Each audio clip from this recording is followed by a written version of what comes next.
All right, let's begin. So, hi everyone, my name is Nicholas Chan. Welcome to part 2 of Game Mastering Tools and Tricks, an ongoing webinar series by the role-playing gamers Charitable Association. Here, we aim to share with all of you, our audience, the various methods employed by veteran game masters in Singapore and hopefully allow the rest of you to gain some knowledge that you may also start to filter and add to your own GMing arsenals. So the RPGCA, we aim to build an inclusive community of role-playing gamers, as well as facilitate and encourage the participation of those that are physically and socially disadvantaged in Singapore. We have organized this stream in an effort to share with the tabletop community, and it is our hope that this webinar series will offer you both lessons to apply to your own game mastering and your own games as well, and serve as a source of comfort, in these trying times. Comfort that despite the ongoing difficulties, the ongoing circumstances, gaming communities continue to endure in Singapore. Today, we are very pleased to have with us Shao and Alanna from Curious Chimeras, a duo of independent game designers. Curious Chimeras, they make and curate playable experiences for diverse players throughout Singapore and all across the world, actually.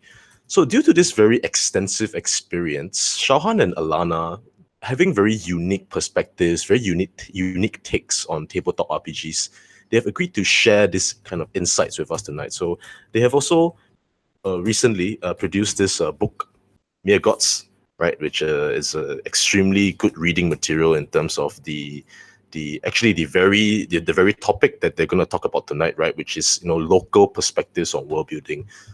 So, Lana, would you give us a very quick introduction to the duo? Any interesting takes and Curious Chimeras as in general? Sure. So first of all, thank you to RPGCA for inviting us to this webinar series, especially on a topic that we're very, it's very dear to our hearts. And before we do the introductions, I just want to wish our viewers Selamat Hari Raya to those who celebrate it. Thank you for taking the time off on your public holiday to join us tonight. So back to Southeast Asia and why it's important to us. I think when we first started out Curious Chimeras, we actually created this company with the intention of bringing in local and regional perspectives into RPG. So role-playing games. I mean, this is something that we felt was lacking in what was available on the scene, and so we set out with this express purpose of bringing in these influences into our games, and of course.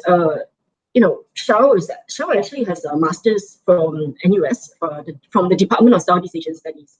So with his academic knowledge of Southeast Asia perspectives, we create games that have kind of like a very overt Southeast Asian perspective. So like, for instance, the Mere Gods that you're holding just now, which maybe we'll talk a little bit about later on in the stream. Yeah. All right, cool.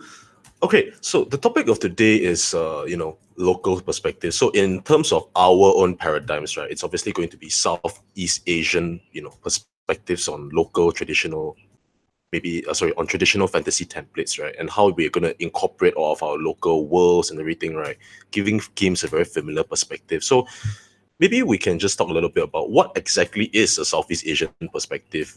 Does it, why does it matter? Should it even matter? And considering that Southeast Asia itself is such a diverse, mix of various cultures around the entire region itself, are there any unifying traits across, let's not say even Southeast Asia, across the different Asias? Hi. So hi, hello. So I guess I'll pick up on that. Hi, I'm Shao and Selamat Hari Raya as well to everyone who's celebrating. I guess going back to the issue of Asia, right? Like I this is something I love to say all the time, but like even the concept, the name of Asia is basically taken from Greek, right? It's like Asia was everywhere that was east of a certain stand of trees, the ajar trees, and then we get that as Asia. So I mean, for a term of reference, Asia, like what do we say as Asia? So suddenly we have, okay, if we're martial arts as Asian, then we have like suddenly, but then of course we also know, wait, there's historical European martial arts. Martial arts is not just Asian. So what does it mean to be Asian? And I think like a big part of it actually is also, if you want to look at it in the broader scope of history, or you know, look at it in the narrower scope of history. So I think for the narrow scope of history, I think a big part for Southeast Asia, for Asia as well, is a big issue of different ways of colonization, of being kind of like understanding that you're not the biggest force in the world and that someone else is more powerful than you. And so therefore, I think a large part of it is also an issue of, imagine of an empire or a kingdom that was great in the past, then it maybe is degenerated and you look for some kind of identity. And I also think, because I talk about so much about hodgepodge and mixtures of influences, I think a large part of it is because in Southeast Asia you get a lot of water, so it's like we get mountains, we get oceans, and I think there's a lot of people who do a lot of movement across the place, or they stop moving because of things like mountains that prevent them from moving easily. So it both encourages, facilitates, as well as discourages movements, migrations, and mixtures, lah. So I think like there's all these big things of history, culture, and geography, right? But I think for today, what I'd like to talk about the most is actually how to actually draw upon things that we, all as players and GMs find familiar, and how to make that enrich our role-playing games. Ah, okay. That's very interesting. So there's this idea of like territory, but you know, we're not defined by territory, we're defined by a whole host of various influences that just comes in and then affects our perspectives, and then we slowly filter that perspective into the games. That's Yeah. very interesting. So I think it's something that very few people rarely talk about, because a lot of us choose to sometimes, unfortunately, go into the very traditional or very safe perspectives that is obviously the ones that we introduced it. So, yeah, maybe let's go into a little bit on our first, you know, like little bit of a deconstruction of this entire thing. So let's go into like magic, all right? Magic and modernity. We're talking about things like ghosts, gods, demons, our religions, our traditions, how we can use the many faces of Southeast Asian magic and folklore, and how they might work for, you know, world building within the games itself. Okay. Yeah. So for that, I like where I live near my house, near my place. I live somewhere in Tampines, right? And there's one of those small flats that's, you know, the 2 to 3 story flats, right? And then the first floor is basically the unit is, there's a shrine there basically. So it's probably one of those temples that last time in Singapore, before when we were still living in kampongs, probably you had a lot of the sacred idols there, and people couldn't afford putting up into a big temple, right? So they just gathered all the different things together and put it into a house. So maybe the person who bought a house is kind of like a medium, a temple medium of some sort, a priest of some sort. So the place is dedicated over to, if you are familiar with like Chinese Taoist, Chinese gods of, it's a tiger god, right? So it's usually outside the main temple, not really living inside the main hall. And it's hilarious when I walk past sometimes, because in addition to all the idols of the tiger gods and different gods there's sometimes a ridiculously cute and fluffy cat. It seems to be a bit like maybe that is a tiger god, right? So the thing about it is that I would like to use this little anecdote to kind of like draw out two things. One is how close or how far magic is to everyday life, and secondly, what is the place that magic plays within a society's life, lah. So in a lot of like times, especially in fantasy tropes, as well as I think RPG D&D especially, when you're sick, your character doesn't go to a hospital, right? They run to a temple. So basically, so temple equals to religion equals to healing in a lot of fantasy. But a lot of times in the world around us, temples, churches, mosques are also community places, right? So like you can get a sense of what's really going on in the community by sort of looking at the magic that people want. So if there's a lot of people saying, a lot of aunties going to a place and praying for their kids to do well in the O levels or the PSLE or whatever, we get a sense that academic excellence is very important perhaps in the society. Then it brings us a little bit of like, oh, okay, if we were to sit down and think about it, I don't think the knowledge domain D&D domain for a cleric is going to be very popular with the peasantry. But why is it that in Singapore, for us, our common folk, academic knowledge is suddenly so important? So you see, like that's the first thing that I'm doing, like, is basically asking you what is magic in your everyday life. And the second thing about ghosts, monsters, and stuff is that I think also here the gods are both very small and also very big as well. Um, kind of like you get this all across Southeast Asia. For example, you go to the Philippines, you get the Santo Nino, the small Jesus, baby Jesus, shrine, things that you see, little dolls, right? And then people kind of like pray to it, as well as it's like a more presentable face. It judges less than perhaps the rip Jesus, right? The kind of like one suffering or crown of thorns. And here in Singapore as well, you also see people basically they don't go to a big temple or a big church for small miracles. They often go to something that's always a little bit more close to them. And that's what I really want to think about for world building. Is basically, in addition to making big gods, how do you make small gods? And I think that's why also like the RPG book that you were holding just now we wrote, right? It's called mere gods. Well, of course it's a pun because I have standards to keep, right? It's like mere is in that they're merely gods, but mere also because they're gods of a lake of a mere. And so um, for world building, I think I would like people to kind of think a little bit about like even evil gods. Okay, like in let's say in D&D, people are often like, oh, this is an evil god. Only evil people go to a evil temple.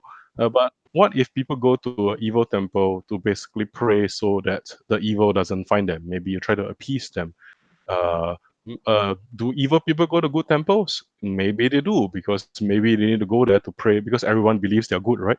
So that's, I guess, something that I want to bring up from the very local and everyday life of magic in Southeast Asia. I guess it's an interesting point when you talk about this idea of places of magic or places of worship as a reflection of the society itself. So, is this something that could be very easily presented in a game? Like usually in many games, adventurers, for example, they're given a task and then they say that, oh, where would you like to go and find out more information? And then people always start to say like, oh, I want to go and interrogate this person. I want to go and interrogate. But I guess nobody ever truly thinks about like the way you presented it, going to these areas or these places of worship, okay, as a means to see the reflection of everyday sort of the common men on the grounds perspectives or wants, needs, so on and so forth. So with that in mind, okay, the a lot of these imageries or a lot of these ideas, right, that you have put forth, they are very, as you put it, very close to us. Literally, some of these places are right next to where many of us live. Okay, there will be this sense, right, that I mean, as early as maybe 20, 30 years ago, right, a lot of these things are very sacred. Okay, so we're talking about respect of the temple culture, respect of the gods. Even as you go in to give your offerings, there's a certain standard kind of like structure to how you do it. So there is some kind of that there might be some of our GMs out there that essentially want to bring in this imagery, bring in these sort of things inside here, right? But they feel a little bit hesitant because they feel like, oh, if I put it in this manner, it's not going to be very respectful, and I'm going to potentially, at best, offend somebody on the table, and at worst, cause an outcry with the flippant way that I'm describing all of these things. How would you address that? I guess personally speaking, a lot of times, I guess, firstly, I would mostly take things away from what they are. Like, so for example, just now I gave the example of cats outside the tiger god's temple, and the cat is actually owned by the tiger god. It's a house cat of the tiger temple, right? So the thing is, that provides inspiration, and it's also imagery, right, that I can draw upon, right? But it's not necessarily something which I have to basically put in all the other stuff inside there. So it's like maybe I know like, okay, people there are like queuing up orderly in an orderly fashion, waiting for their turn to see the medium. And so think about it, it's like maybe that becomes a fodder for me to think, all right, how do I show that a temple is looking like very successful? Okay, people are queuing up outside, and there's a whole sub economy. Like we go over to Waterloo Street, right? The Guan Miao there, and there's also the temple over to Vishnu there. Outside there's a whole cottage industry of not just tissue paper sellers, lotus flower sellers. There's also fortune tellers who tell you, oh, if you go for this, I can interpret what this means for you.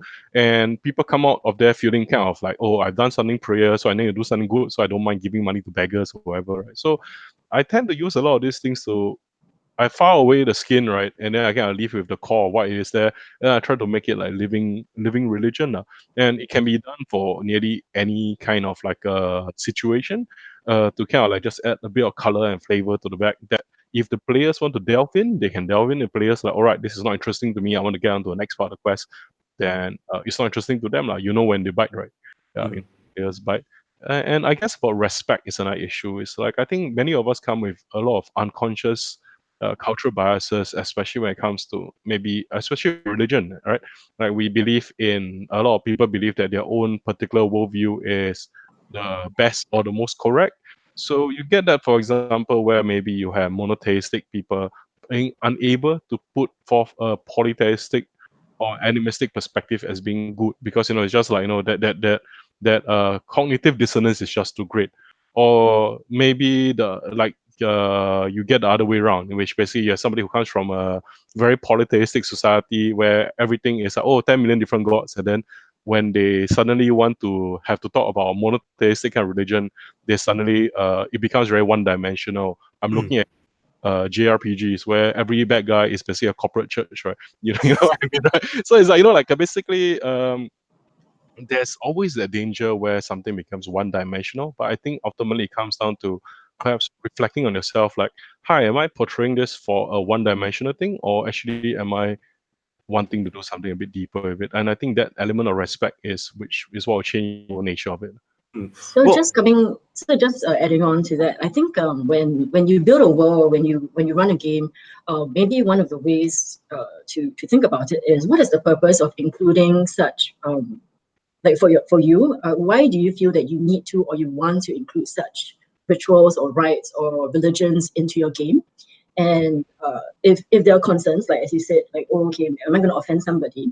Then are there ways around it, or are there ways to maybe include it as sort of a flavor versus an exact replica or something in there? And I think that might also help to kind of reduce that that fear of, okay, someone's going to be offended by what I'm running. So, like, for instance, when we wrote Mere Gods, and of course you've read it, we are literally creating gods, right? We're creating gods, and we are basing our world on certain sort of like civilizations, and we are basically creating our own creation myth, so to speak. And so if you take note of what we're writing, I don't think we ever actually. This was a discussion that Shao and I had. Like, how can we introduce the flavor of Southeast Asia, the flavors of these civilizations and religions, without with the respect that Shao was talking about, without the idea of like, oh, okay, I'm going to just like copy wholesale from this and use it, commercialize it as some sort of thing to make money for me. I think that comes out in perhaps things like nuance, language,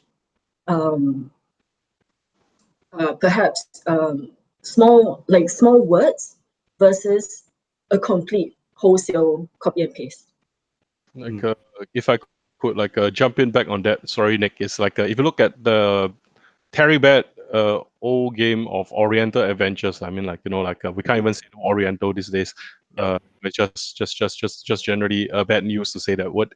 But like, if you look at the old Oriental Adventures, like, you have people who didn't really understand Asia a lot, for example. So when I grew up as a kid, I had that book, right? So Malaya was called Malatra, Tibet was called Tabot. So basically, they just changed a couple of syllables away and then they had like the writers didn't have any idea what to go on with, right? So they started making really strange hodgepodges that was based on the fact that all they knew about Asia was some books and also a lot of untranslated 1970 Shaw Brothers movies and ninja movies.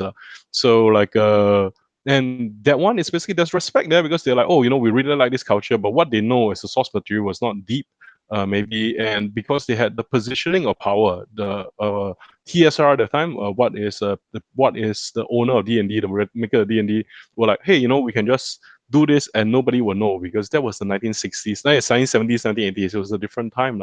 But now we are talking about right at your table, people who like, hey, you know, why are you doing this? I remember when in the early 2000s, I was on a forum and there was a deities and demigods book or monsters or like a monstrous gods book, right? And inside they had the Hindu divinity Ganesha inside there, started out as a Sierra 23 or 24 Tanari, chaotic evil, right? So I think, and then on the forum, basically a Hindu D&D player said, but Ganesha's not chaotic evil. And then like basically the conversation went on, and then somebody said, how would you like it if, for example, we were to set up your things from religion in a very, like, you know, in a force, in a either the disrespectful or misrepresentative way, right?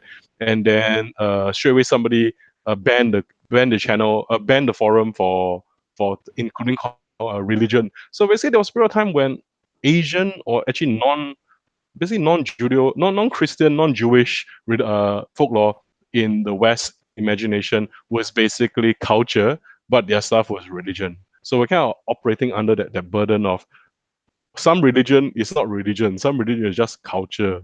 Yeah, then some religion is sacrosanct; it cannot be touched at all. Yeah, I think, and that's bigger than RPGs. I think it's basically something which I would think religion is a very touchy thing, and I tend to not put it inside games, right? Unless I sort of like know that the players don't mind that. But most people who sign up to play a fantasy game, they usually are okay with make believe fantasy pantheons. So would you say in this case, right, if let's say we try to, you know, okay, let's make it just try to make it a little simpler, right, for maybe the DM, right, or the GM that is trying to illustrate such a flow of circumstances, right, but wants to be according to, you know, like according to his common sense or according to his like sensing of a table, right? More sort of careful with the kind of content that he's preparing and putting out. Okay, I guess like according to you, one very key thing here is the idea where you know that you want to illustrate the nuances or you want to illustrate something that is similar to what maybe he as a member of any kind of a religion or any kind of like a cultural belief, right? You know, understands is normal, but instead of taking that entire thing wholesale, he just takes like little snippets of it. The more like would you say like the more less controversial or the more how would we go around deciding which parts we want to pull out or not? You know, if let's say he really wants to be very very clear about this thing, right, that he's crafting, right, not such that it's not going to offend anybody.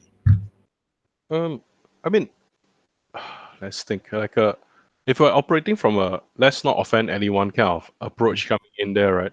Then maybe it might help to basically consider what is it that offends most people, and I think like then we kind of like move down there, lah.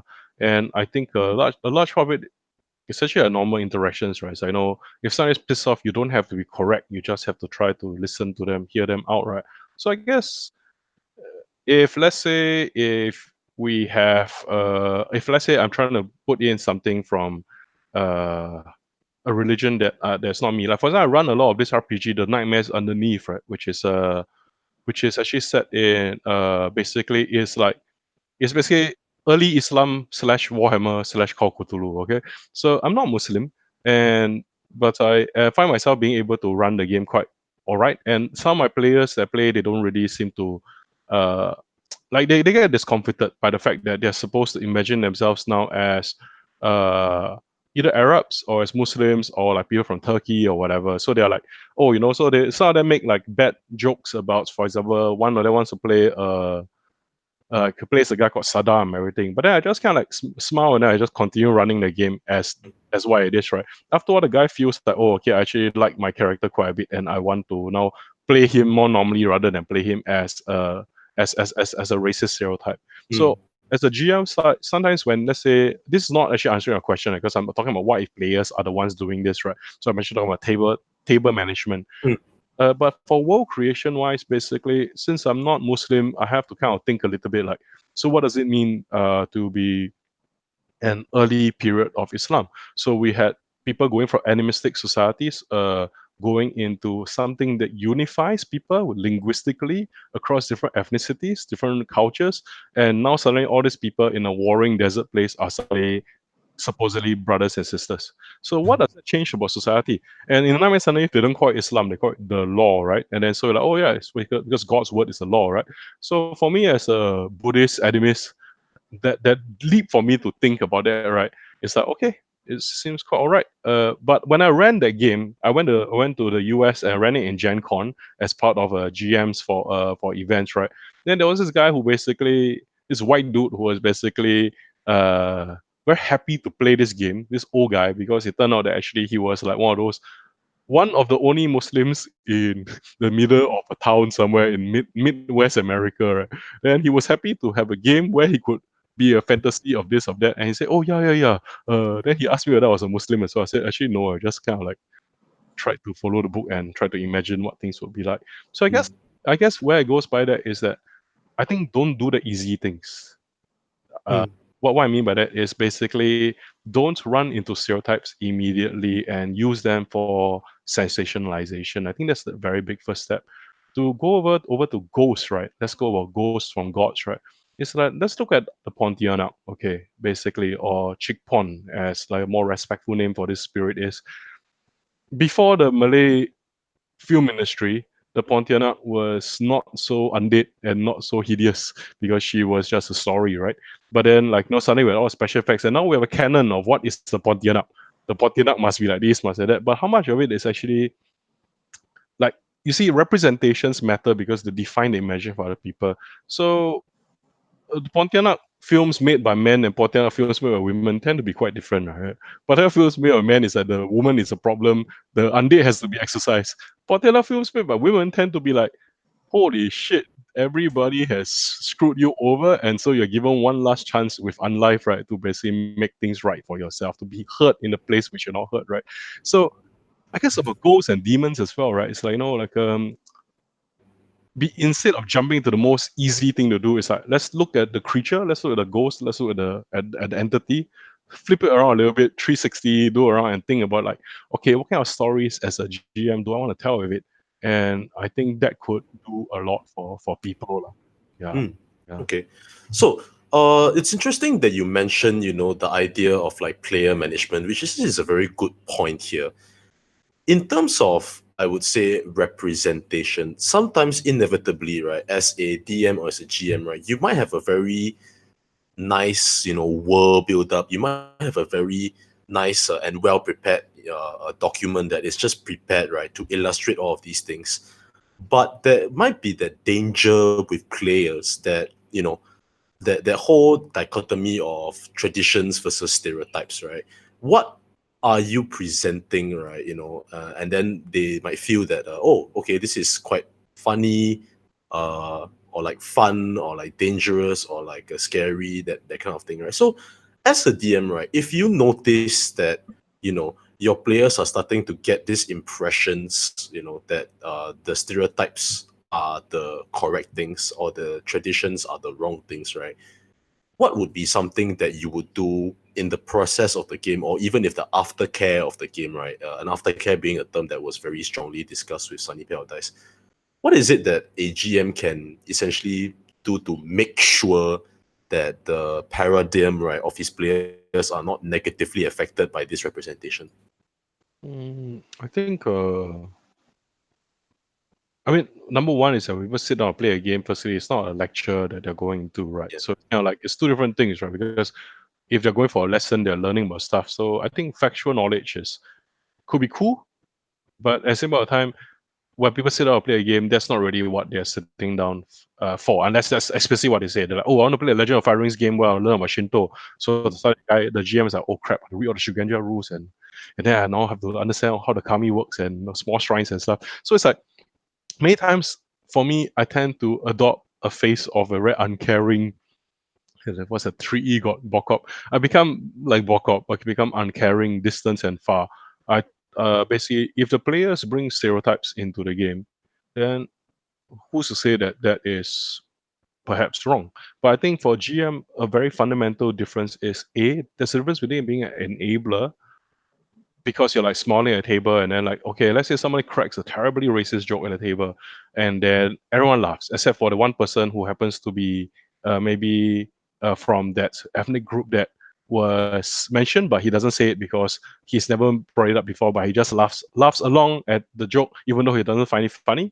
And then you as a GM, you kind of like you're busy with all your books, all your dice, and all your modules, right? How do you where got time to attend to these things, right? But here comes the thing: if you basically side with the funny, not so funny racist joke, but now everyone finds it funny, right?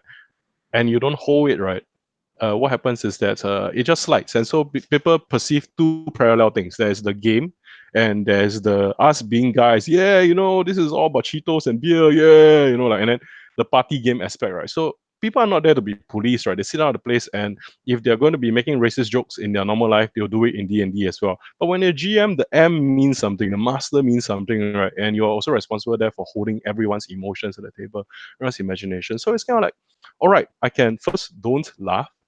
B, I can remind myself as well as them that this is entirely impersonal, and what they are finding funny, I ask, is that in player or is that in character?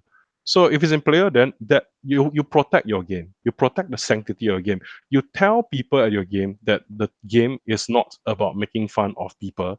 But if the players want to bring it in because it's emergent, everybody is contributed to the table, it's out of your control. Mm. So you see how I'm trying to do that? It's basically don't rise to the occasion. Basically, look back, take a very big step, and think about it. And if that becomes a problem out of the game, then you talk about it out of the game. So I may say, hey guys, that went very nice about this. Maybe let's not do that again in the future. And if someone says, oh, you're violating my liberty to make this kind of jokes or that kind of thing, then I can decide maybe not to run for them again in this way. Maybe I'll run something that's a lot less touchy on this issue, so we can all maintain friendships. And like maybe the less we speak about it, the better it is. But if let's go to the other flip side, and let's say that we have players who are interested in basically bashing something, and then that's what the GM doesn't know, that they kinda drag into, like, oh no, I'm suddenly running this game where it's basically racist, sexist stereotypes everywhere. And like, how do I deal with that? And the thing about it is that always as GM, remember, you don't have to do something that you don't want to do. Yeah. Mm. And not every game is a good fit for the right kind of mood as well. If you have only one game with me, I'll do something that's one shotty and I'll never to see you again. Bye. But if we're doing a long campaign, then we have to have more skin in the game, so to speak. So I think really I feel the main issue about it is for folklore, for magic, for religion, all these kind of things is I haven't really spoken much about magic per se. I've mostly spoken about, I think, cultural portrayals of magic and stuff to make sure there's not exploitation or is cultural appropriation. But I think Basically, the word here is like not exotic, like not too exotic, that sort of thing, right? exoticization, basically. Yeah. I think to close off on this segment, right, in light of the time, is mostly for a little challenge for GMs is actually when you have, let's say, a god in a D&D game. Let's say that's going by D&D for most of our viewers.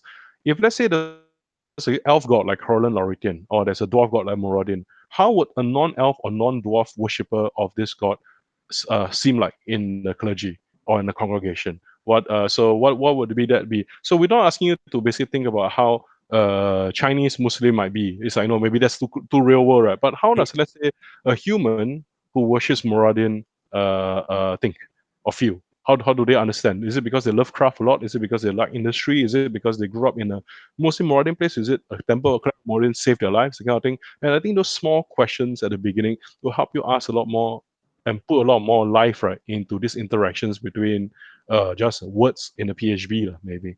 Okay, great.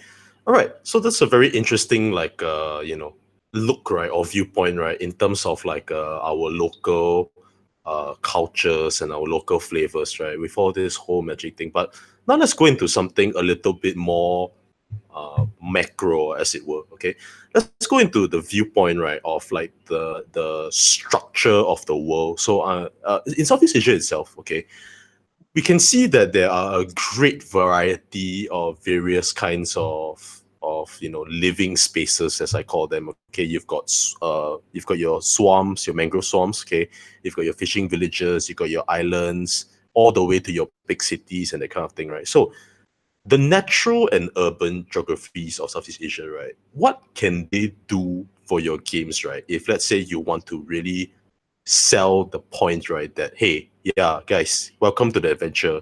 Today we are being transported to a floating market in Hanoi for something like that. Okay. Alanna, would have anything to say about that since you well, like to travel in the region? Uh, well, actually, I think something that we did think about. If for those of you who have played games with Shao before, surely you know that Shao is very big on the swamps. Everything he writes or deals with, a swamp has to come in there somewhere. And so, bringing it back to Mere Gods again, it is kind of set in a swampy area. Um, and part of the reason why we wanted to do this was kind of like to kick back against some of these stereotypes that we saw in perhaps Western media, where if you think about, where do the good guys come from? Good guys come from mountains, come from the alpine forest, come from the city areas, and here they are fighting with people who come from, the bad guys come from the jungles. The bad guys are the ones that come out from uh, the swampy areas, the exotic areas, to use the word that you said before. So I think that's kind of something that we kept in mind when as we were writing Mere Gods. But actually, I also want to say that there's no harm in drawing from what you have around us. For us, we tend to write in not modern times, so we tend to bring it back a little bit usually. But I mean, nothing wrong with creating or drawing from what you know in modern day society. And of course, we do see influences from everywhere, even in modern day, right? Like our civic district and stuff like that. Yeah. Yeah. So and to like kind of like build on that, is also I think about cities also. Anybody here likes to watch like all those recent Indonesian martial arts movies that's like ultra violent, right? The Raid, all those, right? And the Raid Redemption. And you look at it, it's like a lot of times Hollywood movies really like to use imagination of Asia. Like for example, Ghost in the Shell wouldn't work without basically Kowloon as a main character. I guess the city of the part of Hong Kong, and also that the kind of clutter and squalor, then suddenly skyscrapers, then suddenly rivers, then you got these guys running about in all the 1980s were full of these guys with too many muscles in Southeast Asia making movies because it was cheaper to make movies here, right? In that era. So I think a lot of it is basically a lot of these images are very useful for us, right? Because they are already considered cool in some way, basically. So the thing about it for GMs is how do you use what is that cool for game? And I'd like to call your attention over to okay, I know more of us have been trapped in all of us are trapped at home, right? So but you know the newspaper stand that is outside, like you got those newspaper stands is just a table by the roadside, and then the guy drives past, and then they say, oh, one bao, then collect, then drive away, right? So the newspaper stand does not exist in all time, right? It's basically only a couple hours a day it exists, or a few hours a day. Then in Southeast Asia, you get a lot of these kind of situations where something is open for the first half of the day, and at night it transforms, right? So maybe in the morning the guy sells 经济 米粉, sells economic bihun, right? Then at night, what is a 直插 store, right? So it's like a bit of a transformer scenario, right? That we're dealing with a society that urbanized very quickly. There's a lot of people coming to eat, work here, migrate around day to day. The people come from Johor to Singapore every day to work, right? Last time. So it's like there's a lot of these things that actually uh, support a population of movement. Thank you, Ananas, for giving me cheap chicken rice. For all the laborers and stuff, right? So I think coming over to cities, right? There's actually two kinds of cities that urban planners talk about, and I want to talk about RPGs for a while about cities. One is what they call an autogenetic city. Okay, I'm gonna have to put this inside here, the webinar stream. Okay, hello. Okay, got it. All right. So, sorry. So, auto and hetero lah. So, genetic is autogenetic, heterogenetic, right? So, autogenetic cities are cities that are based on a certain function. They are basically Washington D.C., heterogeneity cities are based upon mixtures and trade. So when you think about New York is built on a river, right? Washington is in the middle of the land. So temple cities, like for example, Borobudur, all these places are autogenetic cities. Heterogeneous cities is more like Singapore, the Singapore River. Okay, so access to water. So some are more well defended in the middle of nowhere because the capital, like Canberra, right? Like you compare Canberra and Sydney for Australia, for example, or Cyberjaya and Kuala Lumpur. So what I want to talk about is that cities are very important because a lot of times when we go into RPG, we're like, all right, this place is a city.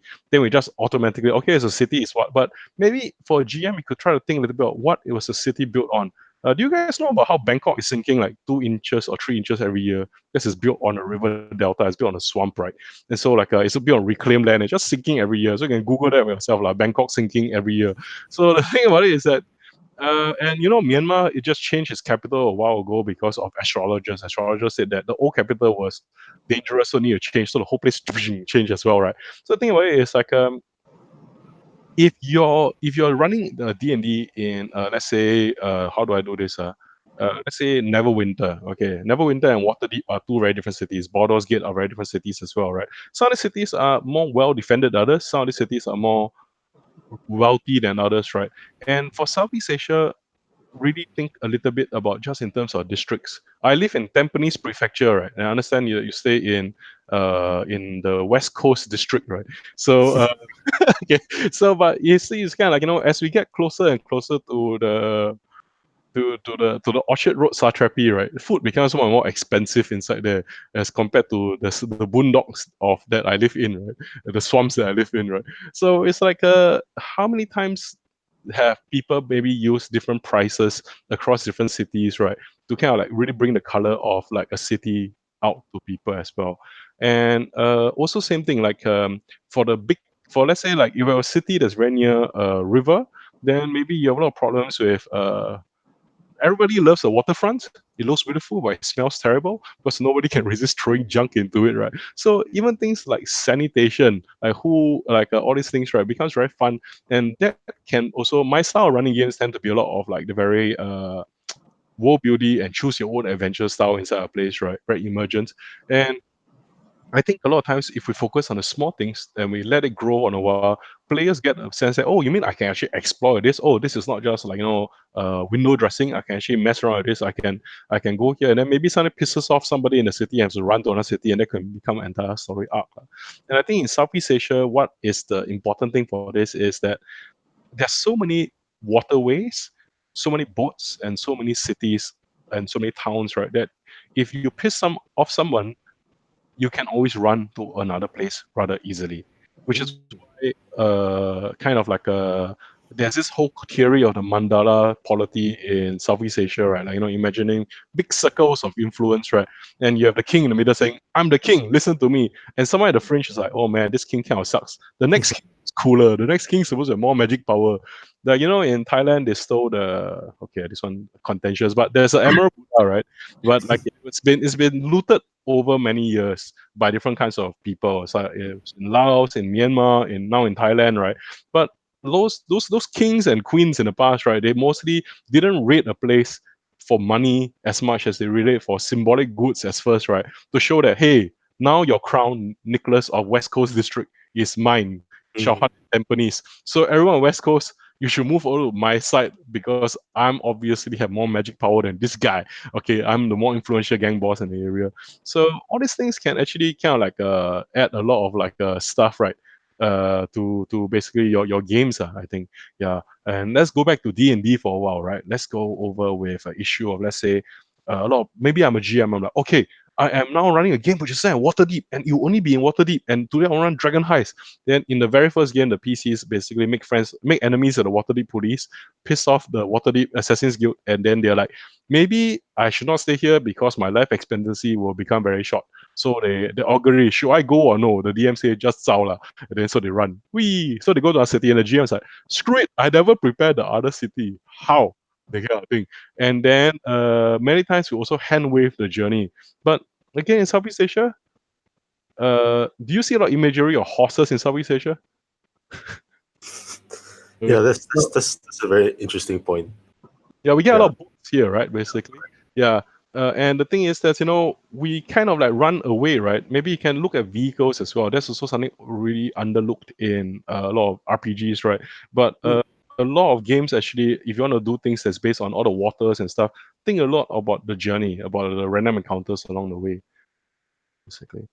I guess And according to those, like if we're looking at those points, right, that you have raised, for for ourselves in Singapore, we're actually quite lucky to be spot for choice in terms of the many like various cultures that stay inside here.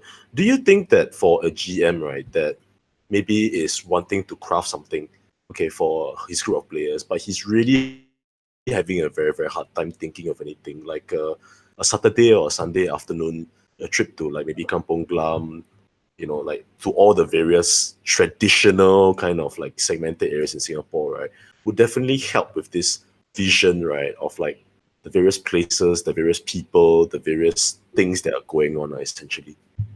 yeah, like I think like definitely that will help. And if like going by Singapore, like for example Fort Canning, right, is also if you go there on Sundays, basically last time in the past it used to be popular very much with Myanmarese workers. Peninsula Plaza is very nearby, so they have their picnics up on Fort Canning, right?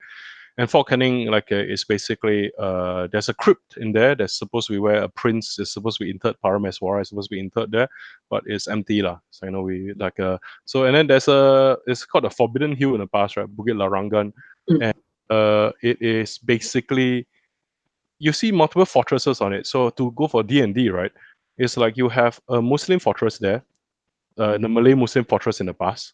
Then before that, it had like very strong Hindu influences, Buddhist influences. Then when the British took over, they put their cannons there as well. So it's a bit like a castle, maybe having 3 generations of different inhabitants in the area, kind of like Kueh Lapising on top of each other, right? Because it's just a fortified spot to overlook the waterfront. I guess for world building wise, is for people on the weekend is basically just sort of like take in a little bit of like observe. Like if you go to Kampong Glam now, what do you see at Kampong Glam a lot now? See a lot of Textiles. there's a lot of there's still a lot of textiles. Then there's like, but it's also now become very Instagrammable, right? Because there's like very nice halal bakeries there as well. Then there used to be date stalls, as in like for example they sell nuts and dates there. Then the business have kind of withered out, and then you get a lot of like basically super Instagrammable stuff next to the minarets. And what I'm trying to put out there is that there is the pulse of the city, and a lot of people basically can tap into their own culture, which is there as urbanites, and try to understand how money flows around, what grows and builds, right, and what people find meaningful. Like, why is to say that a bunch of people going over to an Instagrammable spot to take photos of the area, right, is not less meaningful than other kinds of things, because meaning is subjective, right? And so think a little bit about your cities. How does it attract money in? How do people do that for fun? What's the vacations there like? Yeah, basically, what's the leisure industry there like? Yeah. All right. So on this entire topic of places in general, okay, spaces, people where or environments where people are actually in, there is this kind of like a very unfortunate thing that's going on, right? Where, for example, in Hollywood, many people criticize the various Hollywood directors for, using specific like colored lens, right, to portray certain places as dirty or not dirty, exotic versus, I think the word here is uniform or standard. And I mean, I guess it cannot be helped because a lot of these, productions are in the Western world.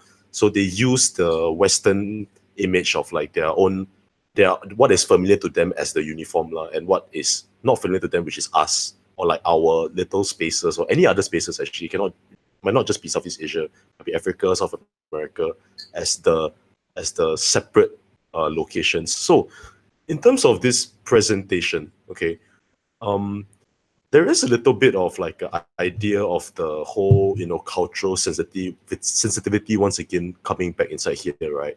And the question to you, I guess, in this case is like, how would you be, let's say, more attentive. I wouldn't say careful, but more attentive, right, to what you are portraying, right, and ensuring that you do not once again, right, make a caricature or a stereotype of whatever is being presented in the terms of the world that you can explore.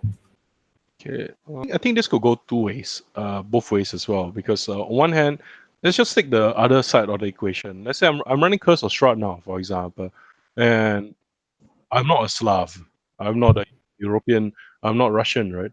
So the issue about it is that basically, what if all I know about Slavic culture is basically I watch, basically, and I make a lot. Let's say I make a lot of jokes about Slav squatting in tracksuits because that's all I know about Slavic culture. Let's say. So I have. There's also the possibility that me as Tommy is saying that, me as a Southeast Asian, that I could be othering the Slavs, for example. So for American pop culture production, I mean, a lot of Americans basically, domestic tourism is very high. There are very few leave America, right? I mean, like, very few. I mean, it's not like something which is taken for granted. So I guess it's in the sense forgivable because they are selling to a local market, but also because the market penetration of Hollywood movies, so we start taking their local domestic consumption for our global consumption. So we colonize our minds. But but for me, I think like for RPGs, how do you make this sensitive in that sense is, um, maybe if there is a place that's always Oh, sorry about that. It's my yeah. but it's like, for example, if there's a place that, for example, is a to use a Star Wars term, it's a den of what's that? Slum and villainy or something like that, right? Yeah. Villainy. I keep thinking of like having to put out those X-wing boxes. Scum. Yeah, Hive or Scum and Villainy, right? Yeah. So, Yes. for example, if you find that your hives of Scum and Villainy are always, for some reason, looking very much like certain real world analogs that you draw upon, or like your atas places are always somehow either Rococo Italian or like have like a or very Napoleon French stuff, or they're all Greek and stuff, right? Then maybe there could be an issue there where you might find yourself actually your taste may be going a bit stale, like you're like, oh, automatically it's like that. So as a GM, I always like to go on creativity. It's like, why don't we do it the other way around? Just very simple, like reverse the flow. It's not necessarily easy, just simple. It's like, what if we make something that was high, low, something low was high, and how do we imagine that? And suddenly people are like, wow, I don't know how to do that. Yeah. If you look over at the Malay word campur, like for nasi campur, right? So that's the root word for the Japanese word champuru. In Okinawan is champlu, and that's where we get the anime Samurai Champloo, right? Because it's about Okinawan pirate as well. So many times we see Southeast Asia as a recipient of loanwords, but there's also a lot of things inside here that we have loaned out to the world as well. Like the word amok is actually taken directly from Malay as well to describe the warriors here that's fought ferociously against the British. So I guess what I'm going by here is that if a culture or a stereotype is always the poor, maybe we can do a bit of research into how do we exalt it. Or if something is always high, maybe you can look at when things weren't so high, for example. Yeah. So like I'm just kind of like putting out there, it's not even having to be sensitive. It's just basically in the broad scope of history, there are so many things. So as a GM, you like world building, you probably can go and dig around to look around on your own. Okay. Well, I mean, this is a very sort of like I think a very key point, right? With many of our GMs, in any case where they would want to convey this like richness, right? So I do have a question here from user bleep load, right? The Hello, question is, hello, how Zoo. yeah, how do we as GMs convey this richness as information, right, that we know to our players without overwhelming them with the information or boring them with the minutia or the trivial details?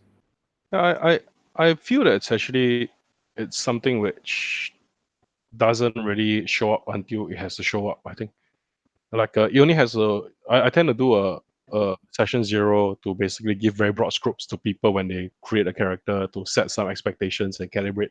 But most of the time, I think in play it's just like it's just very small ambient things like instead of basically maybe small things like, okay, like for my Nightmares Underneath game, which is based on early Islam, right? So someone says, hey, this tavern is like, it's for religious types. They don't sell alcohol here. They don't sell arak here. They want to sell coffee and tea here. Let's move somewhere else. Then all of a sudden it's like, oh, nah, I think I kind of like the clientele here. So like just a very small thing about what is available on the menu, it basically hints at a lot of things inside there already. If you play, for example, Exalted, which is another RPG done by White Wolf, right? So in Exalted, there is the Dragon Blood Empire does not allow portrayers of icons because the solars that were in there manifest huge iconic kind of like anime battle auras, right?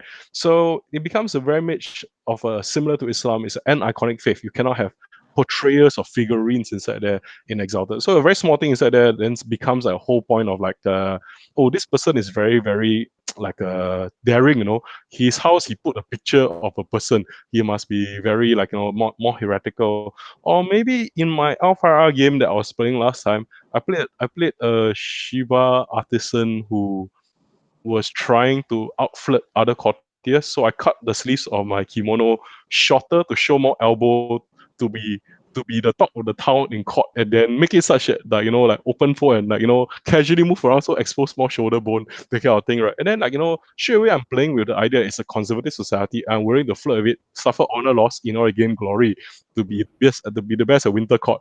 All right, or vampire. Let's say for example in vampire games, it's like as a GM, it's like you're like, hey, there's a lot of like people here who actually believe that vampires exist, and so it's easier to hunt because they're more willing to basically have make deals. Perhaps one of those say, hey, I'm willing to give you a bit of my blood if you ignore the rest of the people in this neighborhood in a poorer area where the masquerade is a bit weaker in vampire. So a lot of times like small things like that, right? Then people maybe ask, wow, actually why this guy willing to make a deal with us?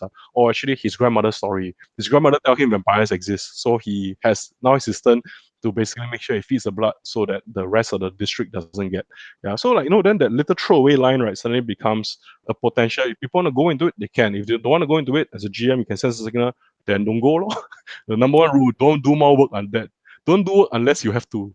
Okay. So would you say it's like all about having a very clear, or like a very not a clear impression of your content, but a clear impression of the environment you're trying to build, and allow the content to build itself out, right? Specifically from the questions or from the actions that the players take around your table.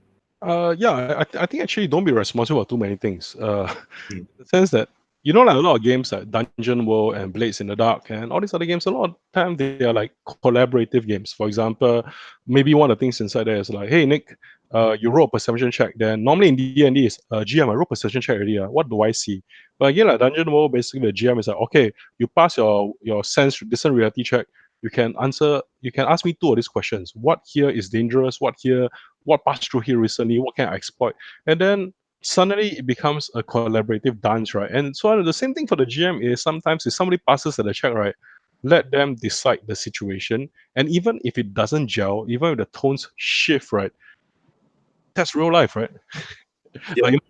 If I was to tell you that there's a temple in a shopping mall, like, where got don't have one temple and temple. You go to mall Where got temple and where got temple in shopping mall? Right. So the thing about it is that perhaps my head, right, is only this big, but the world is much bigger, right? Some people have very big heads, but even then the world is bigger. Right. So the thing about it is that we are a finite set of data. The world is a much more bigger finite set of data. And if players basically throw in their things, and your job as a GM is not to create that much sometimes, but to coordinate and tie together. And why does it make sense? Maybe in post production you can do it, right? You have more time to do it there. Like, why is this thing seemingly inconsistent but there? Then you can actually add up a more believable nature to your world that is actually contradictory. Mm. Yeah, Okay. it takes two hands to clap, because one hand is just a slap in the face, right? Sometimes. Right? Definitely. Yeah. Okay. We're gonna go for a short 15-minute like intermission and break to allow both Alanna and Shao to like essentially catch their breath and get a glass of water and everything like that. Yeah. And yeah, we will be back at 8:15. to discuss, right, the ideas of, further build upon this idea of, a living, breathing world with a local perspective. Right. So then, so we'll see you in about 15 minutes, okay? Thank you. All right, no worries.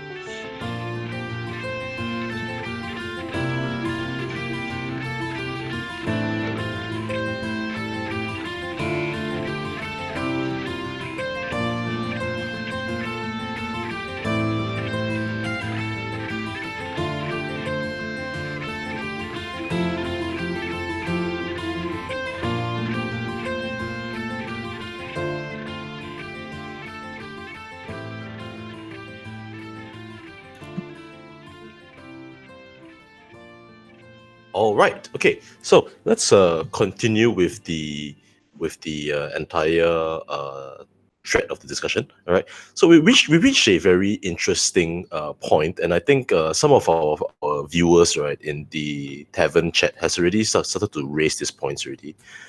In Southeast Asia itself, right, there's this dimension, right, that we, at some point, at a period or point of time, right, in our history, we've been colonized before.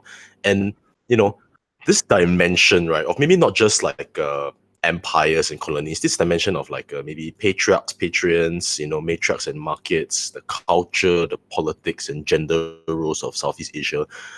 How can we understand, right, how to add all these dimensions, give us an understanding of how we can add these dimensions to our games and our, when we are going through them with our players. Okay. Alanna, something? So I think one of the things, when Shao and I were discussing this topic, one of the things that we kind of talked about was about the post-colonial sort of hang up that a lot of us have with regards to our identity, and how I mean, so as someone in the chat said, so much of our history, for a lot of Southeast Asians, we have had a lot of colonial backgrounds. So how did all of these colonial backgrounds kind of influence our current day identities? And I think this ties back to what we were talking about earlier with regards to infrastructure, buildings, language, and things like that. And even if you look at Singaporeans, right? So we British colonial roots, and there's a lot of discussion and a lot of post-colonial kind of discourse about how much of our identity is kind of like white people worship in that sense because they came and made things better. We talk about how Raffles came in and made us from a fishing village to a brand new like spanking metropolis overnight or something like that. And actually, for Chimeras, we actually took this particular thing and we flipped it around a little bit. So I don't know whether some of you who followed us from 2 years ago. 2 years ago for National Day, we did this game called, I don't know whether you can see it properly. Okay, so it's Stone Up, Be the Best You Can, because in 2018 it was the Stand Up for Singapore was kind of the theme song for the year. So what the story of Stone Up, Be the Best You Can for us was basically the locals having to go and save the white man instead. So we kind of took it and we flipped it around a little bit to fix it. So fix it. Okay, fix it. So the story as it goes is that, if you know anything about Singapore history, maybe you would have remembered that there was this rock called Batu Belaya or Long Yaman, right? And so basically what happened was that when the colonial British came in, they blew up that rock to make the port wider for the shipping, the ships to come in. So in our story, what we wrote was that Batu Belaya was kind of like host to some rock spirits, and they were kind of upset with the white men for wanting to blow up their home. So they kidnapped Raffles and turned him into the Raffles statue and stuck him somewhere in a cave. And then 4 people had to go and save him. So basically, we kind of did the 4 races thing, and they had to go and save their own land versus having someone else try to come and save them. Yeah, so that's kind of like one of the games that we kind of engaged this idea of colonialism for Chimeras. Yeah. It's like not historically accurate because they took place at different times, right? But pretty much, I think the main fun for us was basically, firstly, it's Terminator backwards instead of like a robot from the future coming back to the present to change time so that it would be created. Instead, we have a spirit from the past coming over to the future to make sure that it doesn't get blown up in its own reality, lah. So one of the four playable characters we have. This guy called William, who you might have heard of. He's basically this guy who's responsible for most of Singapore stuff, but most of the credit gets given to Raffle. So yes, one of the PC's pre-gens is William Farquhar. And then the pre-gen is basically this guy called Tan. Okay, Oh, Tan. interesting.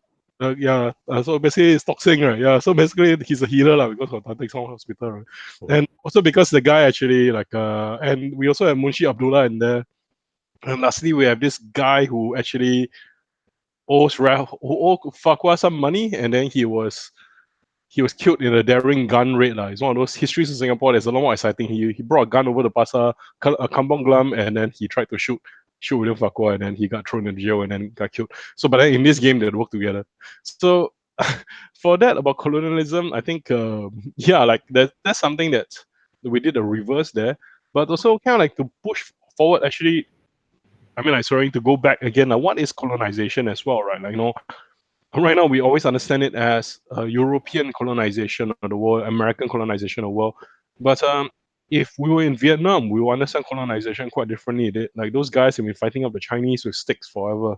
As I know, the Chinese basically think of the Vietnamese as being a rogue province that has to be suppressed, right? And a treaties must be demanded. Then the Yuan dynasty decided let's go down to Java and let's beat up the Javanese because they refuse to give us stuff. And then, unfortunately, as was the case with a lot of times with the Yuan dynasty, they send people to attack islands that hold kena tsunamis because the Chinese army is not great at naval warfare across oceans, right? So the thing about it is that I think colonization is not just something to do with, like, say, the color of the skin as well. It's also about the story of empire. It's also about how a very big overbearing force, even when it's not directly dealing with you, forces you to have to deal with it. Even in today, in the new world, basically in our world, right? Small countries and big countries relationships. So I think Southeast Asia is full of so many different countries, some big, some small. But and in case of Indonesia, Indonesia's entire national myth to kind of connect all these different societies together was that they fought against the Dutch and they overthrew the Dutch, and that's why we are one Indonesia, right? But then you have the province of somewhere like Aceh. Aceh is we've actually been fighting the Dutch, you guys are like late to the game. So like they never actually got subjugated and in the same way. So those guys have always been considered the rebellious provinces in the side. So nation building is the other side of colony, because at what point does an ex-colony become a nation? And how does it then have its own national stories? So Singapore, for example, we have very little connection with the rest of Southeast Asia if you want to look at the superficial level stuff beyond the food, beyond etc. But we can basically have that whole idea that in 50 years we pour water and then suddenly skyscrapers come out, right? Like how come that happened? Was it? And that's a game that's pretty much about colonization. And there was a I think a lot of times people, it's very easy to go into, oh, the colonials are automatically bad and the rebels are always good. I mean, the Star Wars logic, right? It's like I think we can go a bit deeper into that. What happens to the people who are half? What happens to the people who basically grew up under one period of a colonial empire's end, and then we overthrew the nation, overthrew the empire, where the shackles are gone, and now suddenly these people who are reminders of the past are suddenly being said, "Oh, you are not actually allowed in our new country. You have to be kicked out. You don't fit into our Singapore, Indonesia or Malaysia CMIO kind of pattern." What happens to those people? And if you're asking about it from D&D, I guess that's where you get a lot of half elves, you get a lot of orcs, you get a lot of people who are on the road, a lot of people who are transients, a lot of people who are basically leaving one world for another, and there's a war adventure. I think like half elf is Peranakan Pikmin, right? It's like yeah, there's also, it's actually, that's one of the things I wanted to bring up as well. It's like anybody here had to eat sayur lodeh recently? Anybody ate sayur lodeh recently? Okay, so like the so-called curry vegetable. I read this article about sayur lodeh about how there was a pandemic in old Japanese times, and sayur lodeh was used as a pandemic food because it had vitamins, it had fiber, it also had spices that will help fight off like infections, right? And lastly, it's also communal. So everyone's eating the same food in a pandemic. Everyone feels strong and united against things, right? And food like that, right, is something which also allows you to blend a lot of cultures inside there, lah. And going back over to the topic that we have there of colonization as well and gender, right? I think that's where I can bring this in is that a lot of Southeast Asian societies, we had a lot more powerful women, a lot of matriarchs basically. But with the coming of the British and the Dutch and the French, most of these colonial adventurers themselves were also men. You did not see, for example, so many female adventurers as there were male adventurers. It was colonization was also very heavily gendered to be a men's adventure on the high seas. Yeah, and then like when it came here, then it's like oh suddenly it's like it's a joke we have in Southeast Asian studies. It's like before the white man came to Southeast Asia, there were no paintings of naked Balinese women. But after the white man come, wow, everywhere naked Balinese women painting. Yeah, wow, this reflects the culture. But as many times, I mean, like if you study media, it's also a reception theory, right? It's like, if the mass study is like, hey, I want to see Nene, then people will draw Nene lah. Then if okay, right, this is being recorded, right? Highly professional. So yeah, the thing is, what I'm trying to put out here is that constructions and imaginations of Southeast Asia, gender also comes inside here. A lot of people like to go by very, very basic things like, oh, okay, Islam is a patriarchal religion. Women have no power in Islam. Then I tell you, you go over to the market, you go and tell the makcik that, who is probably one controlling the money in the family, right? That she has no power in the society, then you tell me whether you survive. Tell me, I think that's actually at least a CR8 encounter. So okay. If it's like you follow the master manual, there is like 1d8 makcik saying you're dead lah. Okay, then you got 8 CR8s, But I mean, the main thing is that a lot of understandings of Southeast Asia were actually written by explorers, colonial explorers. Chinese, we had the famous Zheng He, right, who was basically a trader and okay, I'll go on about Zheng He and other things later. But I mean, the main thing is many people understand something based on their own projections. So when people came from a male-dominated society, came to Southeast Asia, they saw a lot of times like, oh, women were running about naked, women were going around without, so like, we won't go around naked because ASEAN will be naked, then you draw a picture of them, right? But anyway, the thing is, like a lot of times when you're power causes distortion in relationships, and people start doing what you want them to do. And when you ask them, excuse me, is it really your people like that? Then they, wow, you give me $100. Yes, my people are like that. So the thing about it is that the power of colony is this, when you have so much power,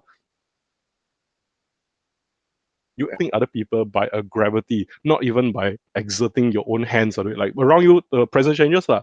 Like how many of you have gone overseas to do those kind of like student overseas projects to build a wall, build a school for like youth empowerment projects, right? Like, and then the day people like the people say, "Wow, thank you very much. You build a wall, you change our lives." They can freaking build a wall themselves. Why they need you to build like houses for them? It's because that creates a relationship, economic relationship, create like stronger connections, maybe opportunities for the children. And I think for Southeast Asia to understand culture, politics, and gender is the understanding that somewhere else there's this alien being that's very powerful for some reason, interested in your life, because they won the game already. So now it's the post winning game scenario. Oh, I want to write a book about your culture, about the defeated beings. And they can also shape your entire reality. Like let's talk about let's talk a bit about Sikhs, about the ethnicity and the culture of the Sikhs. So the Brits basically kind of like have this whole obsession with warrior cultures, right? So when went to India, they were like, oh, okay, the Sikhs are good warriors. Oh, the Nepalese, they're good warriors.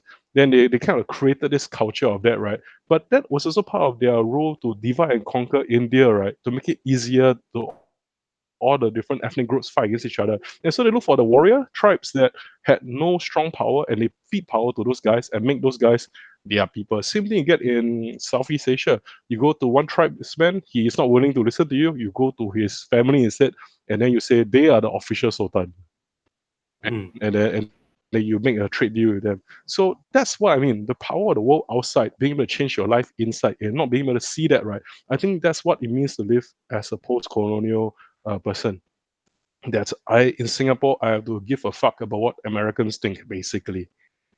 Do Americans have to give a fuck? The people say there's a reality of power. You're a small country. That's exactly the point. That's what it means to be in a colonial relationship. So if let's say we take this understanding, right, of these relationships and put them to application in a game in terms of the presentation of like various groups. I think a very good one is especially in D&D is this one called Storm King's Thunder, right, where you can portray these various factions or organizations, right, working, and as the term you put it, either exerting or unconsciously forcefully exerting or unconsciously exerting with the gravity of their strength, right? Is there any way like a DM, right, if let's say they are interested, all right, in exploring this, I think what we call the cultural politics of the game itself, to make it more, shall we say, make the world feel more complete, right? What are some of the like on-site prescriptive kind of things that you could recommend, right, to start to inject all of these things in order to start off like a portray that brief understanding or that brief exploration into this? I think language, that's the first thing, man. So I'm running a Storm King's Thunder. Let's say I do Storm King's Thunder 10 years after, let's say the bad guys win, all right? And let's say spoiler alert for, let's say the bad guy who wins, and we have a situation where basically now common is no longer this strange English, but it's giant. And giant is a language of power, for example. So that's definitely like if you can speak giant, then your life very good. If you cannot speak giant, then it's a bit hard. So you're not, if you're not a Jotun, you're kind of like life is harder for you. So I think that's one of the main things that like I can use to portray imperial or colonial relationship, like whose language is the language of power, whose language is not a language of power. So if you look over very simple, no, let's say Curse of Strahd. Like I'm currently doing a game called Free from the Yoke, which is a Slavic post-colonial fantasy. Is basically what happens after you defeat Strahd. Basically, and like, what happens if you overthrow Overlord? All right, so with a successful peasant rebellion, and now what happens? And this is pretty much kind of like a fantasy that comes out of a society a bit closer to us or Eastern Europe, right? Which is so used to having its rulers change so many times, right? And they have to deal with suddenly a lot of ethnic differences. And if you're familiar with, like, for example, the terrible wars in Eastern Europe, right? There's also a lot of people who are obsessed with purity. That's one of the fascists love purity. It's like, the whole thing of like, oh, you're not this ethnicity enough. Oh, your religion is different. You look for difference and kill, right? So that may not be something for everyone because genocide is a very heavy topic.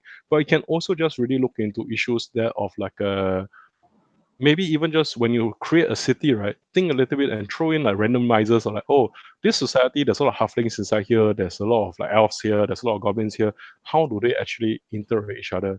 And if you have a goblin PC in your game, like I know a lot of people like to play, let's say like things like today is like goblins, tieflings and stuff. When I grew up, those were like super rare characters, cannot play one. Now PHB is like we are in a more open world, right? So everything also can put, right? But maybe the GM is kind of like, all right, when you have a person like this who was like, all right, this was a tiefling. Tieflings usually aren't treated well by people because of their obviously they're devils. So is there a tiefling profession around? Is there, for example, like are tieflings forced in certain professions because they can't go into other professions as well? So that's how, for example, like so things like that can work out, or for fantasy, there's a game called Spire, which is about dark elves. It's by Greg Howitt, the guy who writes the Honey Heist, right? But very simply, it's basically your dark elves, the high elves won, and now you're screwed. Like, there are human policemen going around everywhere making sure that you are not trying to go back to loft, right? And then basically the moment you try to do anything, oh, it's a dark elf tradition, or you cannot beaten down, and then you can say, we good what? You bet. So it's like, like I think a game like that, right, for GMs could actually build in a lot into like, some things we take for granted. Yeah. So language is a big one. Yeah, language and architecture. In the Drow city, run by high elves, there's a lot of windows for sunlight to come in. The Drow don't like it a lot. The high elves do this to remind the Drow who's in charge. Okay.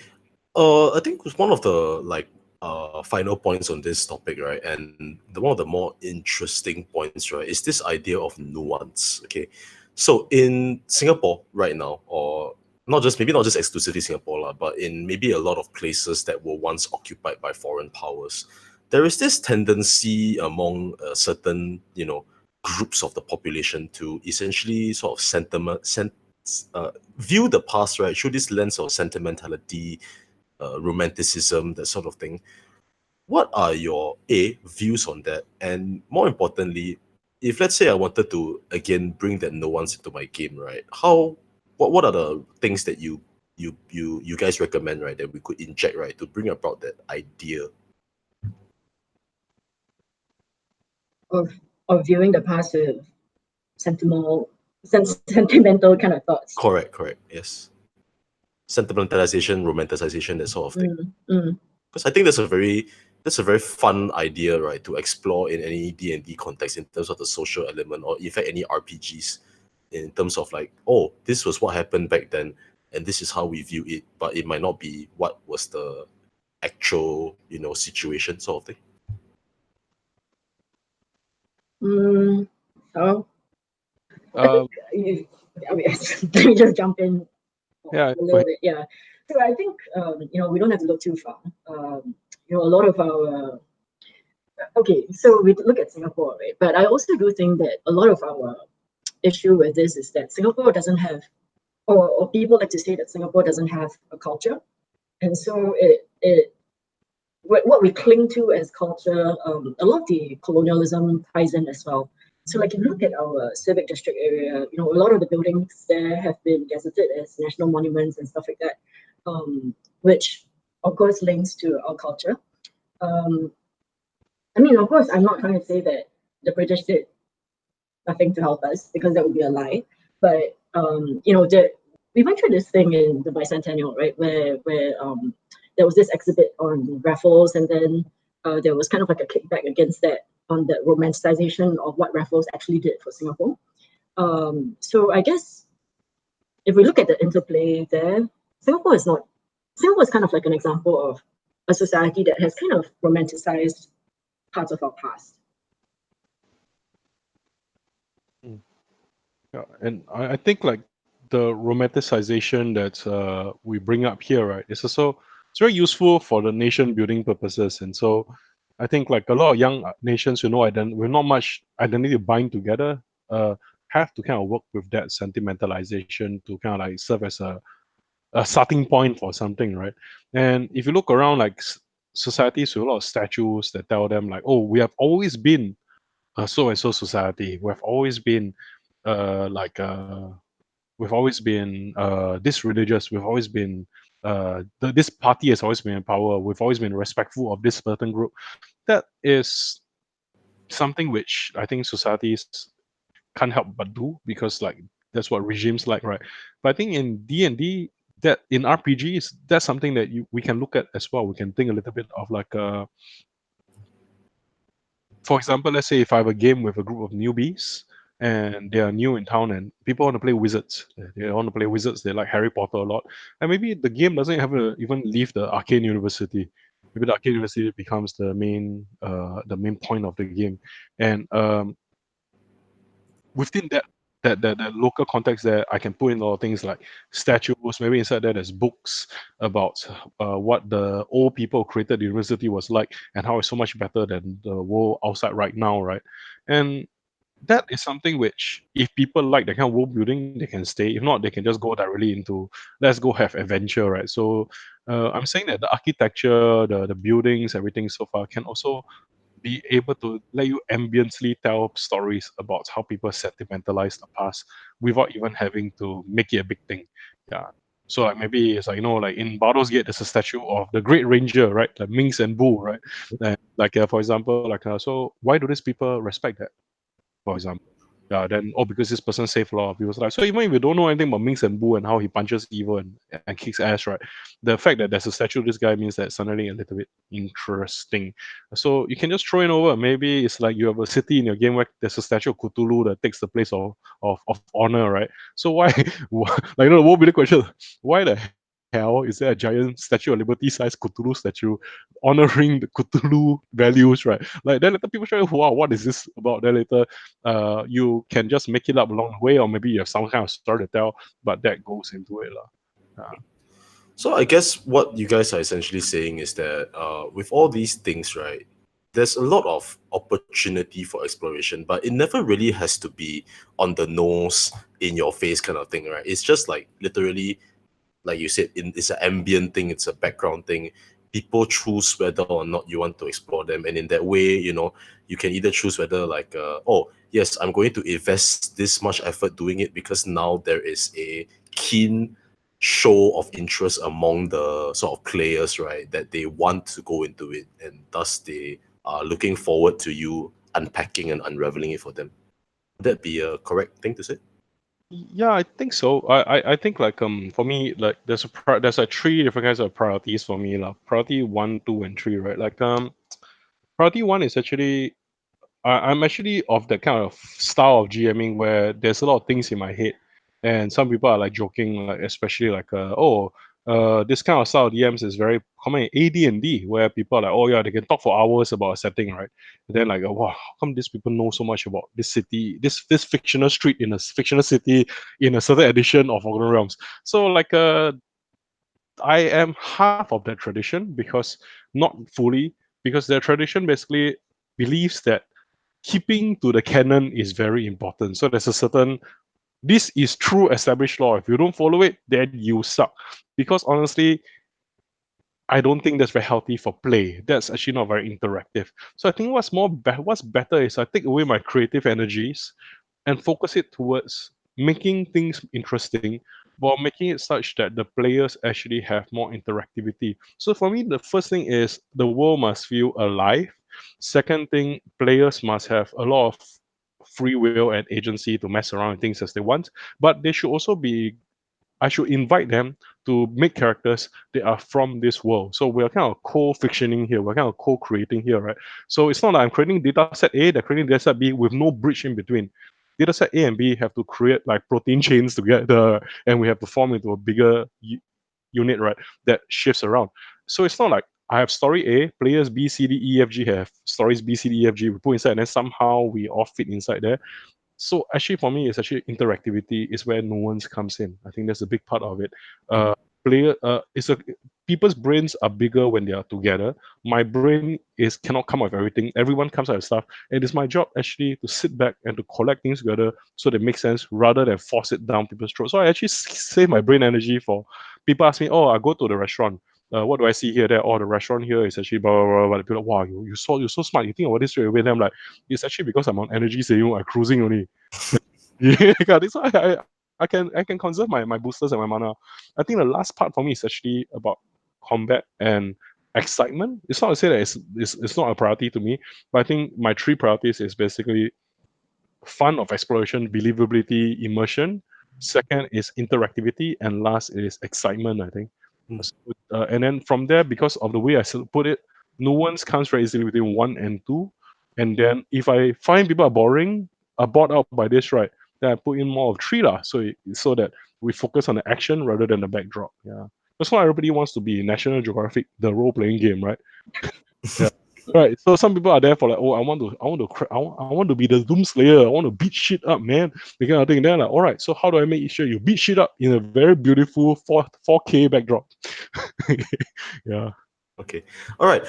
Yeah, I think that it's a very good reflection of all your thoughts and insights so far.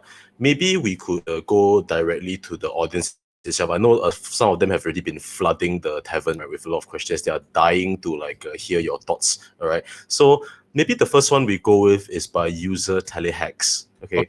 If you were to start a new world, what aspect of it would you go with first? What order do you like to fill in the details?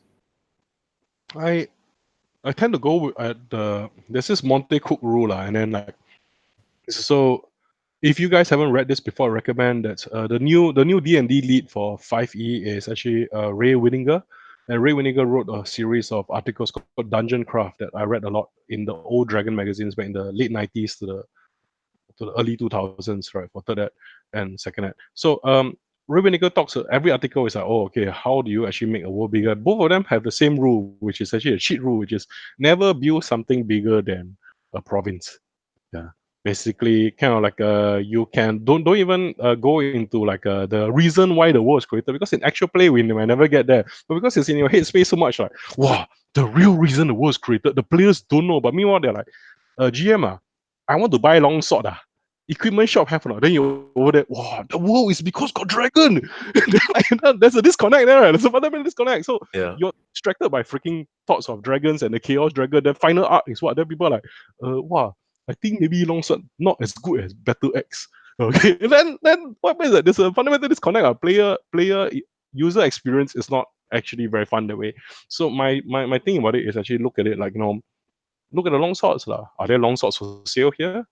Why yes, why no? For example, yeah, did we start the game with like, oh, actually there are no long swords for sale because the local shogun has taken all the swords back to prevent rebellion. Then later people show, oh, okay, there's something going on right now, and they can choose whether to buy or not. They're like, this town sucks, let's leave this town. And then a lot of GMs will be like, no, I want to stay here because I wrote the plot for you already. Then I'm like, haha, that's why I prepare province. How fast can you travel? We're low level, no teleport, right? So we go to the next freaking village then, but the Shogun is probably a bigger force. So if you want to, you can have echoes of that, but maybe people are like, oh, we really don't want to get involved in a civil war. Let's run the hell out of this. And then the entire game becomes about moving as quickly as you can for opportunities while supplies run out and whatever. So I think world building for me is actually usually much provincial, much more provincial and local, with a bit of hint of imperial and cosmic in the backdrop. But that is very subject to very not very nuanced. It's like just a hint in the background. Like, there's big shit happening, man. But I just want my long sword. I do this quest. Can I get level 2 spell? And then you're like, so work on that, guys. That's the world building aspect. Where do the level 2 spells come from? Is there a used book salesman? Is there a magic library? Then focus on that world building. It's actually more rewarding. Okay. I've got another question here from our favorite local game shop, Sunny Paradise. Okay. Well, I'm just going to read the question out exactly as it's posted. Don't mind if I try to steal your brains in terms of local world building. There are multiple ways to build, like geography, law, religion, politics, and it's a whole lot of information. In your perspective, which is the most difficult? I'm going to tie it over to, I think, something Pigman asked earlier. And I think actually the issue is there of engagement. How does it become engaging to players? And I think like that is actually the challenge that defines which is actually the most challenging. So for example, if let's say I know that I have players who like pretty things in real life, okay, then maybe I spend a lot of time basically focusing on what of the game things is pretty, what in the game was pretty inside there. Maybe I think a little bit more art, or I think about art history of the world. Then later I can put that, maybe I thought about flowers or whatever the kind of stuff, because I know that is confirmed the player will interact with sooner or later. Pick up the cat will see the shiny dice. Then from there I'm like, oh, that becomes a bit of geography, a bit of art, a bit of culture, right? But if I know that my players are more likely to basically be, they want to basically feel like they're clever, and basically I make a lot of rich assholes in town that are brutalizing people, and then these people are like, wow, I want to get back at those rich assholes and I want to Robin Hood my way. Then that's what I build on. Then maybe I'll go on politics and economy more. Like there's a local rich guy who's making everyone's life bad, and people want to interact with that data point sooner or later as well. So I think actually going with that, answering two questions at one time is making Pigment's question of what is most engaging, how to make it engaging to the players, how to get player draw in, is actually the answer there can connect over to Calvin's question and vice versa. It's actually always follow what your players want. Of course, you as a GM have a strength. We have different strengths. Some of you maybe are maybe like Calvin, you have your ex-military, right? So it's kind of like, you know a lot more about planes than most people would, for example. Know a lot about the air and the wind than most people would. So your descriptions of wind and air will be a lot richer than other people's, basically. Then, or let's say if a guy who's a carpenter by trade, right? Then this person, if we're doing an elf-based city where everything is made of wood, right? Then this person has a lot more stat points to throw into description of carpentry and trees, right? Yeah. Okay, I think that's a very good a way to structure that. Like always play to your strengths in the Yeah. sense, right? Okay, this is an interesting one. I think I think this is like trying to get both of your opinions and viewpoints on this, right? User Cheesecake Lord has asked, does racial discrimination belong in the world? Well, when you say belong, do you mean like do we build it in? And to which I would say, my opinion, I don't know what Shao thinks. My opinion is that yes. I think that it's in a society, in society, in a civilization, I think it's very hard to run away from the idea of racial discrimination. And to have I mean, really depends on what's the purpose of building it in as well, right? So if you build a world with different races, with racial tensions, I would imagine that there will be some discrimination involved in there. Or if you build a homogenous society, that you know doesn't really have interaction with anyone else, and that's what you want to play within the same sort of community, then maybe it's not going to be in the forefront. But I think that for a world to be natural, there has to be some. I mean, even if you don't put it at the forefront, I think it does exist, and so therefore, in a live world, it should exist. And then, of course, it's a matter of whether or not how you, as a DM, and your players want to engage with this particular tension.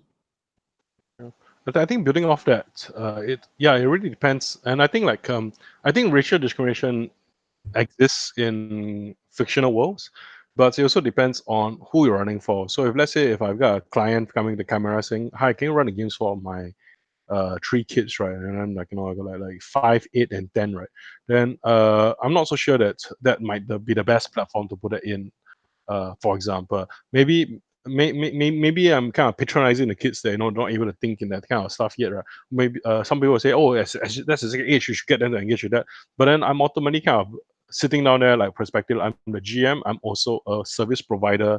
What do I do? But let's say if I'm got a different context. Let's say I'm working with a bunch of friends, playing a bunch of friends, right? And then it's something where I know this is something that they can deal with and they want to deal with this, right? Then sure, go ahead. Or let's say I deal with a bunch of friends that I know are kind of just they are very racist. And if I throw in racial discrimination in instead of engaging or becoming engagement or discussion or something reflective, right? It will simply become the game will quickly become a cesspool of racist jokes and reaffirm certain views that they already had.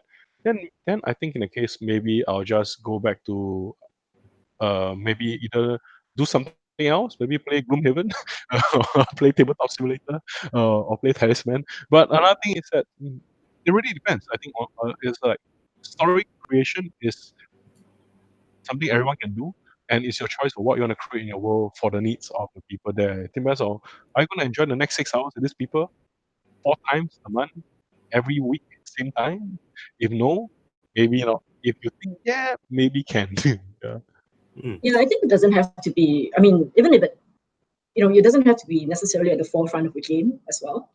So, like Shao said, if you feel your players are not going to engage with it in a healthy manner, then don't talk about it, I guess. Yeah. Okay.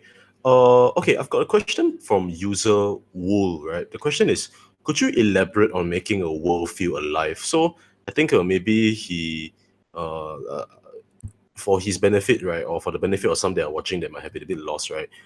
Do you think you could come up with, I don't know, 3 main things, right, that you always look at, no matter what the context, no matter what your audience, right, that you will always put into, right, on the uniform level to enrich the world? I think the first thing for me is actually it's one of those political economy jokes, but it's called follow the money, right? Basically, trying to figure out where's the money coming from and where's the money, like what makes money in this place and what costs money in this place, for example. That usually tells you a lot about the things. So if let's say I was running a game set in let's say the Forgotten Realms, and let's say I am doing a game, let's say back to Storm King's Thunder, let's say, right?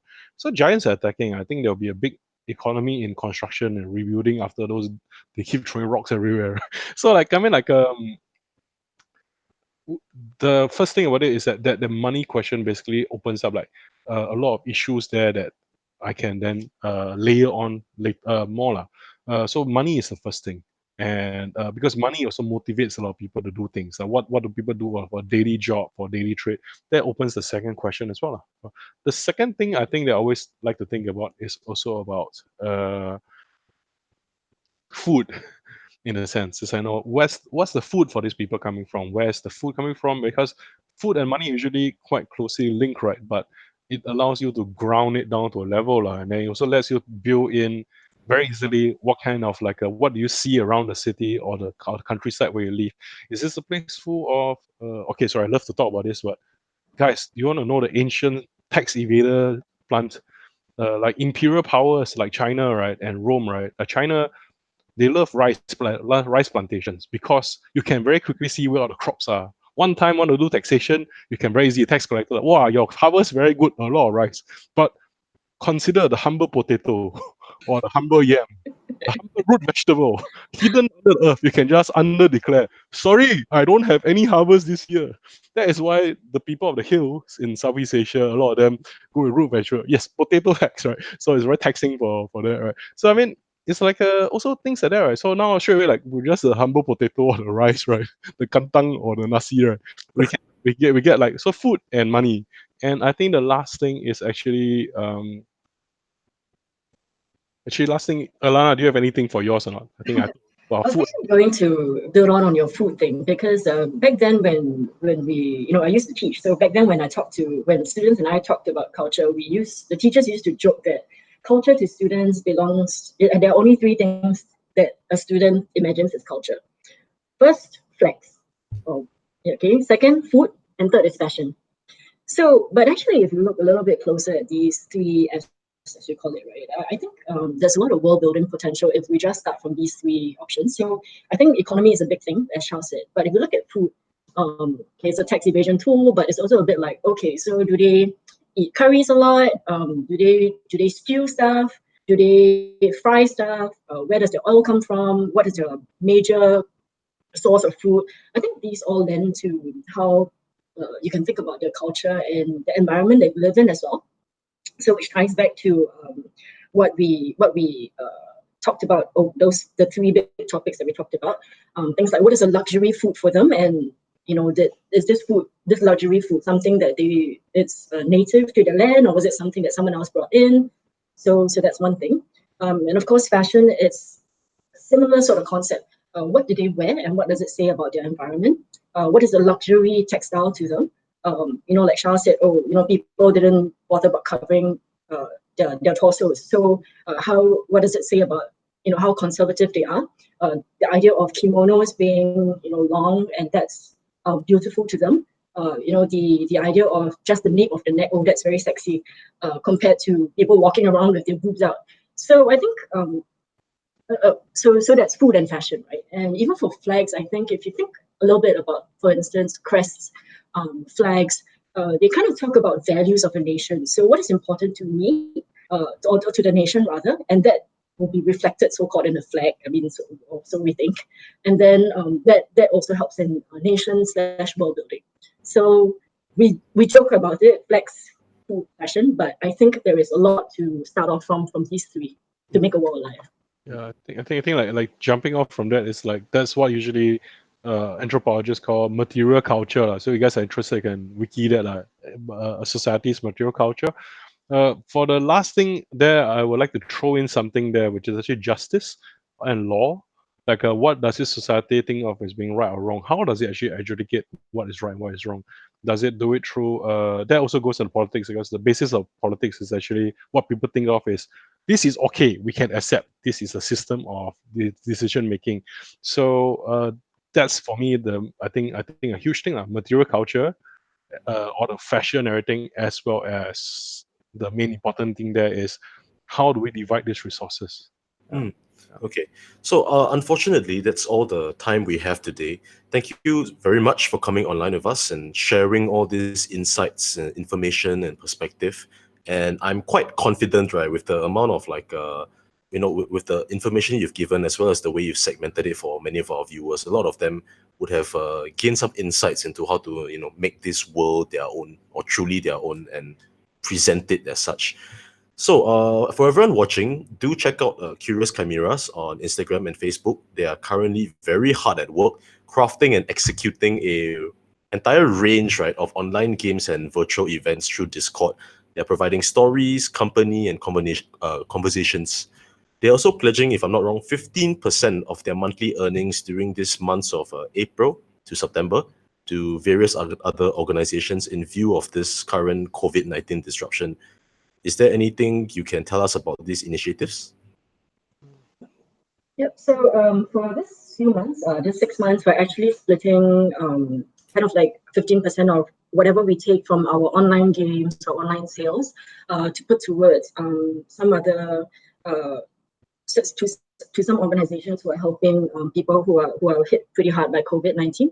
So for April and May, we've chosen Beyond Social Services. So we'll be making an announcement later on how much we raised for these 2 months and putting towards their general donation. And on so for the next 2 months, which is June and July, we are kind of like discussing between ourselves who we're going to go with. We haven't quite decided yet, but we'll also talk about it on our Facebook page when we decide who it's going to go to. Yeah. So the 15% comes from things like our online games. So we are running games on Zoom right now. Sorry, Zoom or Discord, was it, Shao? Discord, right? Discord, yeah. Discord. So if you're interested, just drop us a PM. We'll try to set something up in our schedule for you. And I think Shao is running a bunch of like there are certain campaigns he's running, and that's actually on our Facebook as well.